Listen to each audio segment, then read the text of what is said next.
Karichal ജലരാജൻ.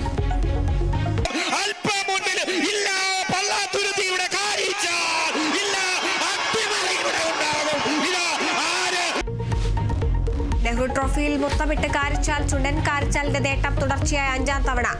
5 micro second വ്യത്യാസത്തിൽ വിയപുറത്തെ പിന്തള്ളി.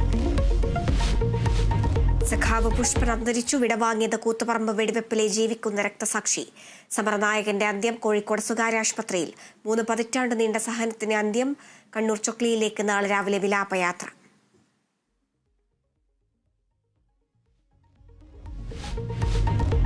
വിവാദങ്ങൾക്കിടെ FCP മന്ത്രിസ്ഥാനത്തിൽ തീരുമാനം. തോമസ് കെ തോമസ് മന്ത്രിയാകുമെന്ന് PC ചാക്കോ. അന്തിമ തീരുമാനം ശരത് പവാറുമായുള്ള കൂടിക്കാഴ്ചയിൽ. വിവരങ്ങൾ ഉടൻ മുഖ്യമന്ത്രിയെ അറിയിക്കും.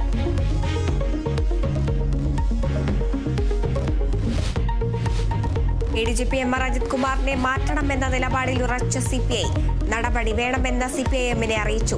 നിയമസഭാ സമ്മേളനം തുടങ്ങും മുൻപ് നടപടി വേണമെന്ന ആവശ്യം. RSS ബന്ധമുള്ള ഉദ്യോഗസ്ഥൻ LDF സർക്കാരിൽ ADGP ആകാൻ പാടില്ലെന്ന ബിനോയ് വിശ്വം.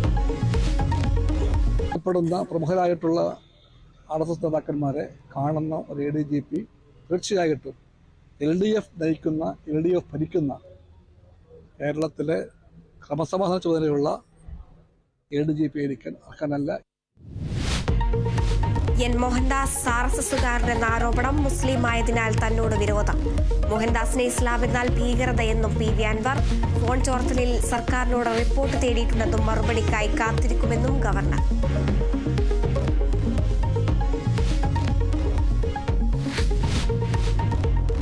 അർജുന വിട നൽകി ജന്മനാട്. മൃതദേഹം വീട്ടുവളപ്പിൽ സംസ്കരിച്ചു. അന്ത്യാഞ്ജലി അർപ്പിച്ച് ജനസഞ്ചയം. കണ്ണീരോടെ വിട ചൊല്ലിയുറ്റവർ. ആദരാഞ്ജലി അർപ്പിച്ച് മന്ത്രിമാരും ജനപ്രതിനിധികളും. പശ്ചിമേഷ്യയിൽ ഭീകരവാദികൾക്ക് വൻ തിരിച്ചടി. ഹിസ്ബുള്ള തലവൻ ഹസൻ നസ്രുള്ളയെ വധിച്ച് ഇസ്രായേൽ. നസ്രുള്ള കൊല്ലപ്പെട്ടത് ബെയ്റൂട്ടിലെ മിസൈൽ ആക്രമണത്തിൽ. നസ്രുള്ള 3 പതിറ്റാണ്ടായി ഹിസ്ബുള്ളയുടെ തലവൻ.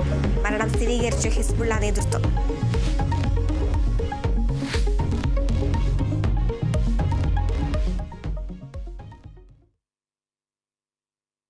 നെഹ്റു ട്രോഫിയിൽ മുത്തമിട്ട് കാരിച്ചാൽ ചുണ്ടൻ. കാരിച്ചാലിന്റെ നേട്ടം തുടർച്ചയായ 5ാം തവണ.